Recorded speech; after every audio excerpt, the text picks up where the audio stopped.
Hi, my friend. How are you? It's Pat Sloan here on Block Wednesday for Sweet Dreams. And I have a coffee courtesy of you and you and you. Thank you. So Sweet Dreams, we are on block number 9, and block number 9 means that we complete the center, which is so exciting. So I have block number 9. This is the design. It is called and attributed to the bundt cake, one of our sweets. The other day in our kitchen adventures, I asked a question. I said, oh, does anybody have a bundt cake hack? And I think either I asked it at the wrong time of the day or nobody knew what I meant. And I meant, like, what are recipes that take something like a cake mix and then add to it? Like a hack, you know, you make it a little bit different. And I know there's lots of those out there. So I have the blocks in Moonstone. So, so pretty. I'm going to show you how I went about the fabric after we look at them together on the wall. But this just turned out so nice. And then the scraps. And the scraps for this one, I ended up using just in the center for that chunky plus sign. That's how they went in. So let's go ahead and see how they look over here. So the Moonstone is up on the top right, and the chunky scrappy one I put in the center. So that's where I've decided where they would go. I'll let them sit here for a little bit. When I tell you about how I picked the fabric here, I'll tell you why I went for those certain positions. So let's take a look. So for the scrap block, I know what I need to do because I've got the other 8 blocks and I want to make the center so that it's fairly dark but has like a pop in the middle. So let's take a look again at what they're like. So you can see them up there, and I'll just scroll in a second. So let's look at the scrappy ones on the left. Those are with the crumb blocks and other fabrics. And there's a lot of peach, and there's sort of dark on the top left and the bottom right are real dark. And so the middle one is what I want to make dark again. And then I've got the centers of the top and bottom, and the outer and the middle are all fairly light. So that is the concept. So I've got a background fabric, but I'm not sure that I'm going to use that at all. What I think I'm going to do is take the black polka dot, which I think I have enough, and use that for all of this outer. So that'll give it that darkness there. Then I'm trying to decide, do I do a pop, which I'm thinking I will, is I'll take a pop where the medium tone is. And those areas will get this pop of peach. And then in the middle, I will do the crumb blocks. So they'll make sort of this chunky plus sign in the middle with the crumb blocks. So they won't get lost. It won't matter if they have lights against them. And I actually could go for ones that have more light. I could actually go for like this one, which has a ton of light. And that's what I think I'm going to do. So I'm going to do that one. And if there's anything I need extra, there's some light on some of these. So this is the concept I'm going with for the crumb block one. For the Moonstone fabric, I have kind of the same issue. I want it to look darker so that it is one of the 5 darker blocks. Let's take a look at those again up close. So you can see for the Moonstone, you don't have nearly that dark, heavy dark like you do for the scrappy ones. So I could be a little bit more lenient on it, but I do want to make sure that I have a darker definition because the heart is going to touch it and then that star will touch it. We'll both have a lot of light. So I want to do a charcoal on the outside. Now I have a bunch of charcoal that I haven't used yet or not used much. So I have a lot of charcoal I haven't used yet or not used much. And this dot we haven't used much from this collection. And it's going to read quite solid. So I'm like thinking, that may or may not be what I want. Maybe I don't want it to read quite that solid. So if I give it something like this, it has a lot more pattern. If I were to go with this one, then it's a little bit more open. The block right below it has this fabric, but I could swap it on the other side. I could swap a block. So let's just audition with this one because I think what happens is this is going to, for this much rim that we're doing, even though it doesn't look like much, it is like a frame. And so I think it might be a little bit too dark. So if I do this guy, then I want to make sure I have a really high contrast. So I'm going to do this light that has kind of the acorns on it. And then the center for like this chunky plus, I have a few options. I pulled these lights. Now because I'm not using the dot, I could use this dot, which would be a really light light right in there. I've got kind of a weird glare there. Okay, so really light light. This one I haven't used yet, which is kind of neat because it has a lot of texture. It's got a little pink and it really reads light.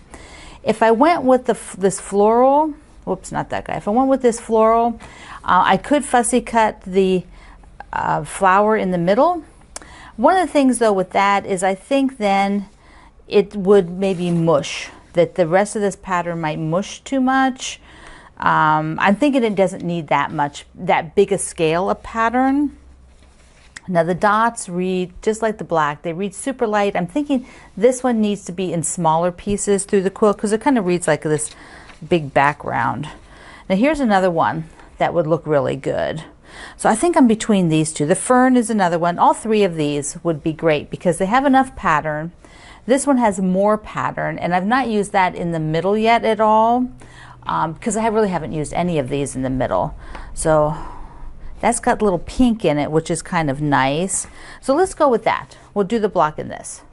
Now that they're up there, and my thought process is like, oh, I might switch something around. I'm not, I just need to leave it sit for a little bit, see if that's totally where I want it to be.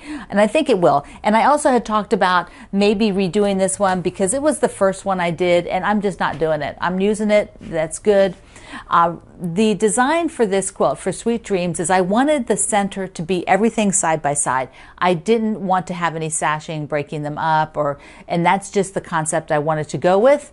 A sort of a tribute to those old time samplers that were done like that. Now, a few people asked me about crumb blocks and what I was doing with them because they hadn't really been watching me last year, like 2021. So if you're fairly new, in 2021, I made a commitment to not add any fabric to the landfill if I could help it.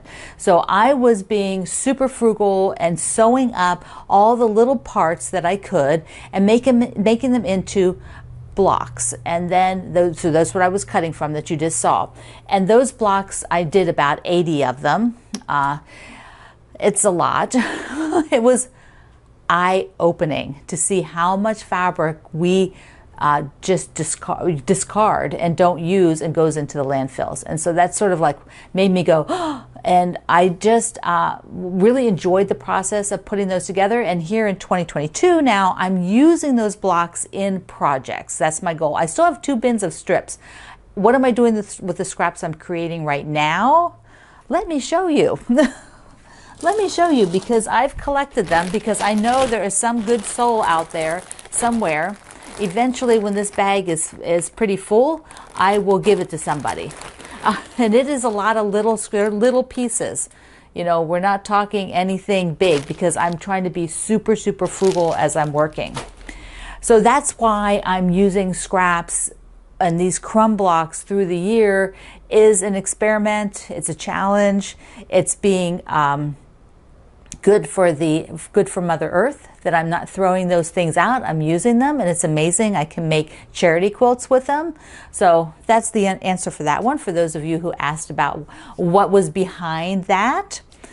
All right, let's do a mail call. Where is my mail? Yes, I love when I get mail from the UK. I love it because the mail comes from the Royal Mail. So fun. And this one was shipped on Valentine's Day, so 2 weeks to get here. That's not really too bad. This is from Patricia. She sent me a lovely letter, and we have matching glasses. Thank you. Mwah. So nice of you. And then I got from Trish in California. She sent me a beautiful card, and inside some selvages. One was my fabric, this top one, which is from Chelsea Lane, and Chelsea is one of my nieces. So that is a segue into, remember I sent all those quilts to my nieces? One of them, I got notes back and big thank yous and all stuff, but I got one picture from 3 nieces. So here is a picture of Ollie sitting on his dad's quilt. This one was meant for his dad, for Sharon's husband. So I just thought that was real cute. And Sharon's daughter got the Nancy Drew quilt, and she said she was very excited because she's not read any Nancy Drew books yet, so they're going to go to the library and they're going to get one, and she's going to read it and see what that's all about. But also the other thing is Chelsea, that particular fabric line was named for. She was married during the pandemic last year, and so she's newly married, and we have yet to meet her lovely husband. And what's so nice is that he and I like gardening, and so on Facebook, if he shows gardening pictures, I'll comment, and he'll comment on mine. And so we've been chatting back and forth about gardening things. And so he wrote me a really nice note thanking me for the quilt, and I wrote on the quilt, "Welcome to the family." And so he says, "I really can't wait till I meet you." So he seems like such a nice guy. So we're really excited to have him in our family. And so that's an update on those quilts. They all have it. My niece has the 3 little boys. She says they were just so excited to get quilts. I've sent them all quilts before, but if they're using them, they wear out, particularly if you've got little boys. They're not going to last forever. So I'm like, use them. I will just give you new ones. And so they have been. They've been doing that. So I wanted to talk about Quilt Day just a little bit. Quilt Day is March 19th this month, and the Fat Quarter Shop is going to run an event, and I wanted to sort of give you a heads up because the fabric to run with it will be a layer cake. So if you have layer cakes, go through and find one that you like that you've not sewn with yet so that you can sew together, so we can sew together on March 19th. What I've done is gotten the one from my buddy Christopher Thomas called, what is it? Saturday in Paris. Look at that. So I want to show you these fabrics because you know me, I love Paris. I love anything with the Eiffel Tower on it. I don't know. I just think it's so romantic. That's it. So he's got roses, and there's like this light teal, and then there's, people and scenery, and then each of these prints are, repeated. Here's one with a whole bunch of things. Look at the pink poodle, like the bread knife and the coffee cups, and little hat. So darling. And then the little print. Then there's a word text. I just love that one. I think that's really nice. Paris, there's the Eiffel Tower, and this was tossed with a bunch of different colors. So he has other versions that are just one color of Eiffel Tower. There's everything on a white background. I love that stripe. There's a couple of stripes in here, and there's a couple of these little confetti dots. There's a white background for the prints, and then there's pink. So the pink is really pretty. I don't know. I can't decide between the aqua and the pink. There's the pink Eiffel Towers. Aren't they great? Very tonal. I like that. Pink dots, pink and orange stripe. See where it keeps coming up. Pink and orange. I love pink and orange. Then here it is on navy. It's just stunning on navy. And a navy Eiffel Tower. I love that too. Navy stripe, some blue dots, the blue print, and a blue text. There we go. So like a medium blue on that guy. So this is what I will sew with. As I get a little bit more information, I don't think they have given out anything more than that I can tell you.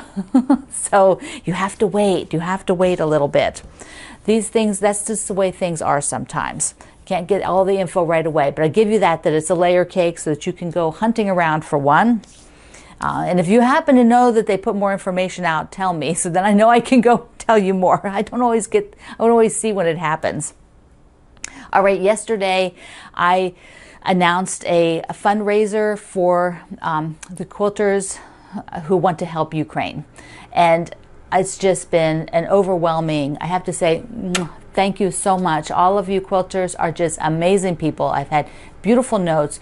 We have done a fundraising of, I don't know, I think as I'm filming this right now, it is like $15,000. So it's like, wow, just incredible. You guys are just amazing to step up and help.